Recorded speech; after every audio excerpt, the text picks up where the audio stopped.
Michaels had no idea that inviting his young Saturday Night Live cast member to a dinner party would turn him into one of cinema's most iconic villains. Mike Myers sat at that Hamptons table, watching his boss operate with cold, calculating precision, and thought to himself, this guy would make the perfect supervillain someday. Years later, when Austin Powers hit theaters, audiences around the world were laughing at Dr. Evil's menacing politeness, his quiet authority, and his chilling ability to deliver threats with perfect manners. They had no clue that they were actually watching a comedic interpretation of one of television's most powerful executives. And the most terrifying part? Myers barely had to exaggerate anything. Everyone thinks they know where Dr. Evil came from. The bald head, the scar, the gray suit, the white cat. It's obvious Ernest Stavro Blofeld from the James Bond films, right? Mike Myers even confirmed it himself. No, it was Donald Pleasance forever. But here's what Myers also said in that same interview. There was just a little tiny overlay with someone else. Someone much closer to home. Someone who had been quietly influencing the character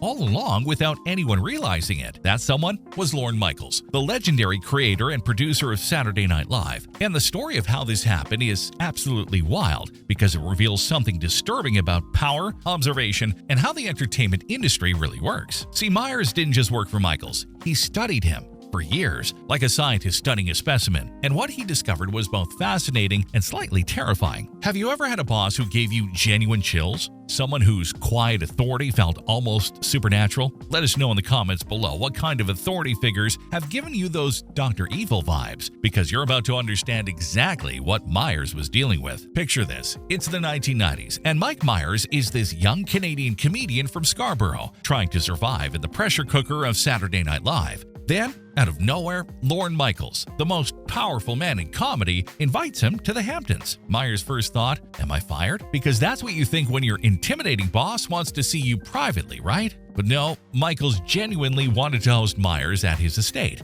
And what Myers discovered there was like stepping into a different world entirely. This wasn't just a house. It was practically a compound where captains of industry mingled with entertainment royalty. Myers describes the guest list like something out of a fever dream. That's Bill Smith. He owns Space Salt. There's the man who invented the question mark. Next to him is the man who owns Lake Ontario. These weren't just rich people. These were people who controlled elemental aspects of reality. And in the center of it all sat Lorne Michaels, orchestrating everything with this quiet, calculated control that Myers found both mesmerizing and deeply unsettling. The exact moment that created Dr. Evil happened at one of Michaels' dinner parties. Myers, feeling completely out of his depth, decides to break the tension with humor. He starts riffing on the Great Gatsby. Gee, Mr. Gatsby, it's so great of you to invite me. All these people are so crazy. The joke lands perfectly. Everyone laughs. But then Myers notices something that would haunt him for years. Lorne Michaels' reaction. Michaels doesn't just laugh. He surveys the room, takes in the response, and then looks around with this expression that Myers describes as, my latest creation. That look, that calculating, almost proprietary assessment, that moment when Myers realized he wasn't just a guest. He was being evaluated, cataloged, studied like a specimen in Michaels' entertainment laboratory. That's where Dr. Evil was truly born. Not in a Bond film, but in a Hamptons dining room, watching one of the most powerful men in entertainment quietly assess his domain like a supervillain surveying his empire. Can you imagine that moment? Realizing your boss is mentally cataloging your performance like you're some kind of asset? Drop a comment and tell us about a time when you felt you were being studied or evaluated in that same chilling way. That's not just uncomfortable, that's genuinely terrifying. Here's what makes this story so brilliant. Myers didn't just observe Michael's behavior, he understood the psychology behind it. Both men are Canadian, but they represent two completely different types of Canadian power. Myers has what he calls a Scarborough accent, working class, unpretentious, distinctly blue collar. Michaels has this educated Canadian accent that suggests privilege, sophistication, and the kind of quiet authority that can destroy careers with a whisper. Think about Dr. Evil's most unsettling characteristics. The way he pauses before speaking, the way he delivers threats with polite detachment, the way he treats his subordinates like chess pieces. These aren't just Bond villain tropes.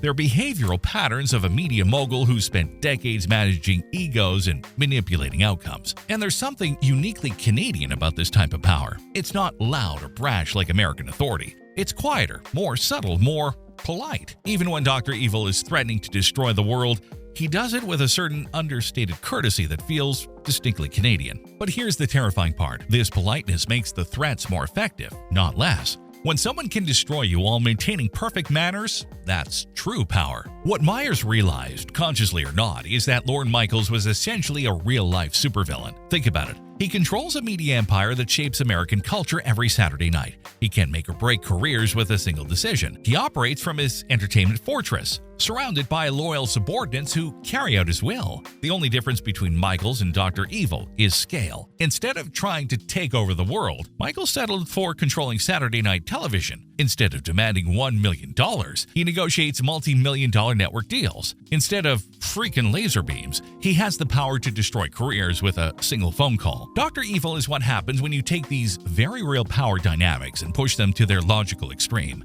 What if that calculating media executive actually did want global domination? What if those quiet threats weren't about ratings but about world conquest? The genius of the character is that he makes these power dynamics visible by exaggerating them. We laugh at Dr. Evil because he's ridiculous, but we also recognize something uncomfortably familiar in his behavior. This is the kind of observation that changes how you see the world. Let us know in the comments how many Dr. Evils are hiding in plain sight in your own life. People wielding quiet power while maintaining perfect politeness? Once you start looking for them, they're everywhere.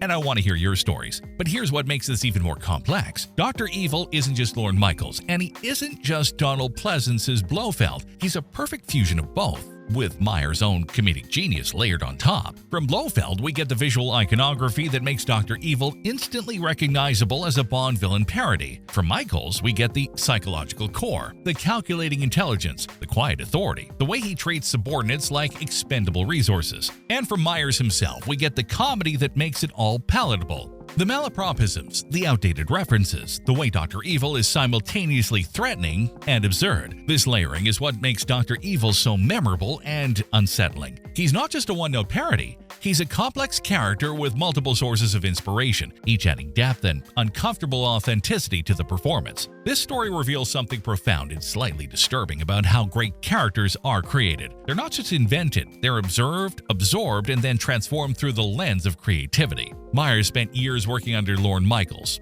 watching him operate, studying his mannerisms, understanding his psychology. He was essentially conducting an anthropological study of power, and Dr. Evil was his research paper. It also shows us something about power dynamics in the entertainment industry. The fact that Myers could turn his boss into a comedy villain, and that Michaels apparently didn't mind, speaks to a certain understanding between them. Michaels knew he was being observed and studied, and he was okay with becoming source material. There's something almost meta about this relationship. The powerful media executive who becomes the inspiration for a fictional media-controlling supervillain. It's like life imitating art, imitating life, except the art is uncomfortably close to reality. Think about the people in positions of power in your own life. Comment below and tell us how many of them have that same calculating quality, that polite menace. Once you start looking for it, you can't unsee it. And I'm curious to hear what patterns you've noticed. The next time you watch Austin Powers, pay attention to those quiet moments when Dr. Evil is just thinking. Notice the way he pauses before speaking, the way he surveys his surroundings, the way he treats his subordinates with that mixture of politeness and menace. That's not just Bond villain behavior, that's Lorne Michaels at a Hamptons dinner party, quietly assessing his latest creation. It's the behavior of someone who understands that true power doesn't need to be loud or obvious.